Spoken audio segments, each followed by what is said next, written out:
आता येणार आहे वैभवकडे. वैभव, तुझ्या सिनेमाबद्दल मला आता जाणून घ्यायचं. चीटर मुळात नावावरूनच कळतं की झोलझाल असणारी फिल्म आहे. माझं कॅरेक्टर अभय अग्निहोत्री हा स्वतःला अभय ठाकूर सांगतो बाहेर, ठाकूर स्टीलचा मालक वगैरे. तर त्याच्या आयुष्यात पूजा सावंत नावाची मुलगी येते आणि मुळात तिचे वडील हे मॉरिशसमध्ये त्यांचा खूप मोठा बंगला आहे आणि मराठी संस्कृती किंवा मराठी संस्कार तिच्यावर व्हावेत म्हणून ती पुण्यात येते. पुण्यात आल्यानंतर ती माझ्या प्रेमात पडते. नंतर पुढे काय घडतं ही आमच्या फिल्मची स्टोरी आहे. पूजा, तुझ्याकडे येणार आहे, तुझी व्यक्तिरेखा जाणून घेऊयात. चीटर या फिल्ममध्ये मी मीमो नावाची भूमिका करते. मीमो? तिचं नाव आहे मृदुला. अच्छा. पण ती मॉरिशसमध्ये वाढली आहे त्यामुळे तिला मीमो म्हणतात. सो बेसिकली चीटर हा एक हॉरर आणि कॉमेडी चित्रपट आहे.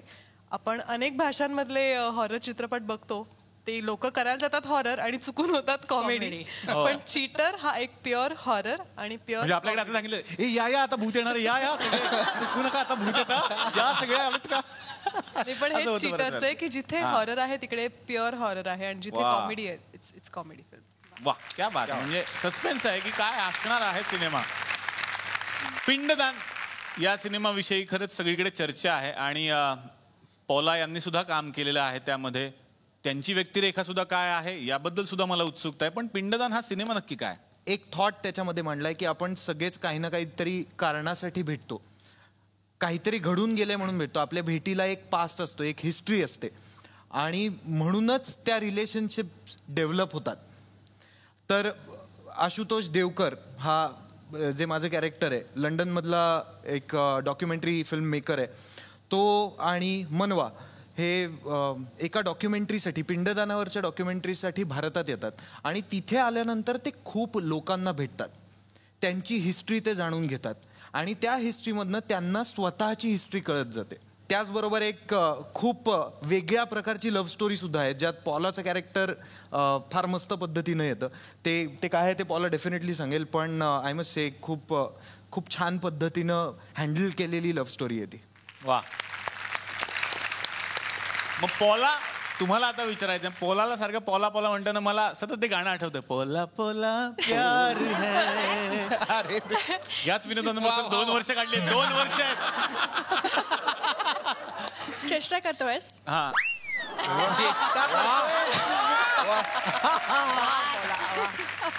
आता काय कराल तुम्ही? चेष्टा नाही करत आहे, पण हे प्रेम होतं माझं तुमच्याबद्दलचं. आणि पॉला, तुम्ही सुंदर मराठी बोलता आणि या सिनेमात सुद्धा तुम्ही मराठी बोललाय, हे कसं काय? माझं मराठी खराब आहे. नाही, फार चांगलं आहे, सिरियसली खूप चांगलं आहे. I only no little Marathi. अच्छा. थोडेसे. I am taking tuitions.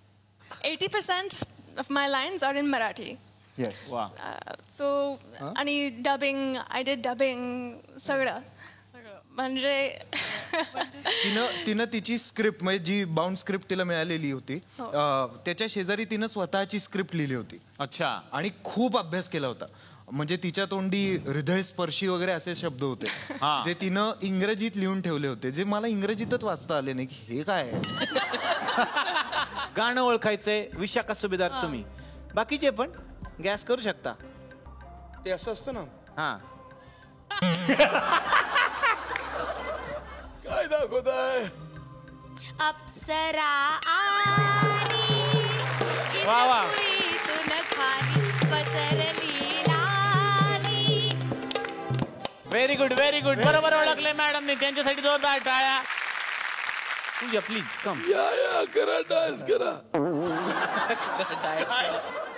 वा, नाही नाही, सुंदर दिस गाणं. Is for you. डान्स करा, डान्स. लावणी आहे, लावणी. हा. फड सांभाळ तुऱ्याला गा गा. आणि नृत्य झालं पाहिजे, नृत्य करा, नृत्य करा. तुझ्या उसाला लागल बोला, तुझ्या उसाला लागल बोला. फारच सुंदर. तुमची जोडी या प्लीज. हे घ्या तुम्हाला. अरे कसं करणार मी? ते साठी दिलेलं आहे. तुम्ही चांगले ऍक्टर आहात, प्लीज. नॅचरल एक्सप्रेशन त्याची स्टेप बोलू नका, बोलू बोलू नका. लाइटिंग लाइटिंग मुलगी जिंकली आहे. मुलगी जिंकली आहे. नशा, मुलगी मुलगी जवानी, काय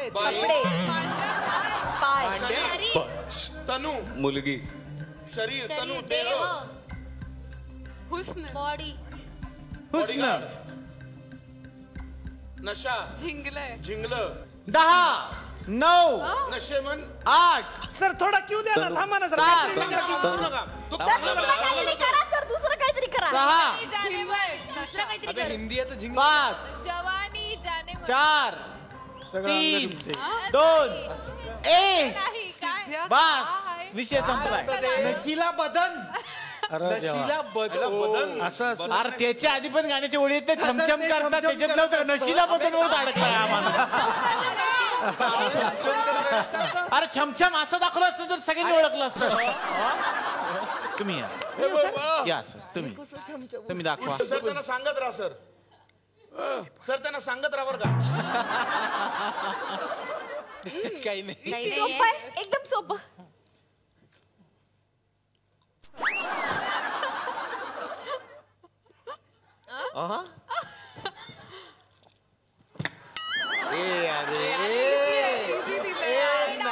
व्हेरी हमारी काया मातीत मातीत.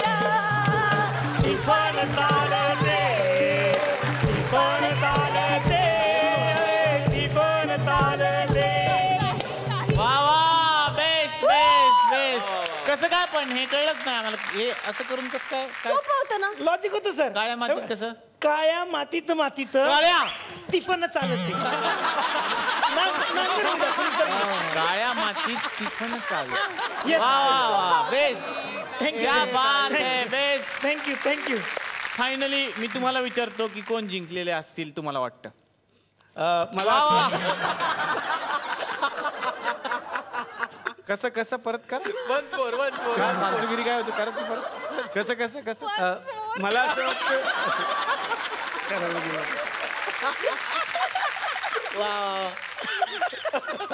तुमचा जेवढा वर्षाचा पगार आहे त्याची किंमत तेवढी आहे. हा सांगतो आता. बोला. क्या बात क्या बात क्या वा वा ग्रँड मास्टर. विनर कोण ते सांग. हे बाकीचं नका सांग. ते नकोच आहे.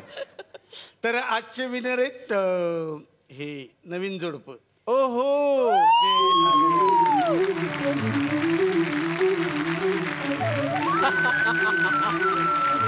काय दिलं. क्या बात है क्या बात है. जिंकले आहेत आणि आज एवढ्या मोठ्या लोकांमध्ये आम्ही जावा. जोरदार टाळ्या यांच्यासाठी. खूप छान गायले. जावा. सर मला सावनीवर येत होतं एक गाणं. कुठलं? सावनी सलोनी तेरी. जा घरी जा. Thank you sir. प्लीज तुम्ही पण जाऊ शकता. सिद्धार्थ कसं असतं की फॅन आपल्याला भेटतात आणि फॅनची अपेक्षा असते ते आपली हेअरस्टाईल फॉलो करतात. तू ठेवशील तशी दाढी तुझ्यासारखे कपडे. मग तुला काय दाढी ठेवायला आवडते की नाही ठेवायला आवडत. सुरुवातीला जेव्हा काम करायला सुरुवात केली तेव्हा दाढी ठेवायला आवडायची. पण नंतर असं कळलं की आपण फारच मोठे दिसायला लागलोय आता. तर मग नकोच. आपण क्लीन शेव मध्येच फार अप्रतिम दिसतो. क्लीन शेवन इज गुड आणि मला ते आवडायला लागलं. So I prefer that now. पण क्लीन शेवमुळे तू खरंच जवळपास पोलासारखा दिसतोस मला आल्यापासून.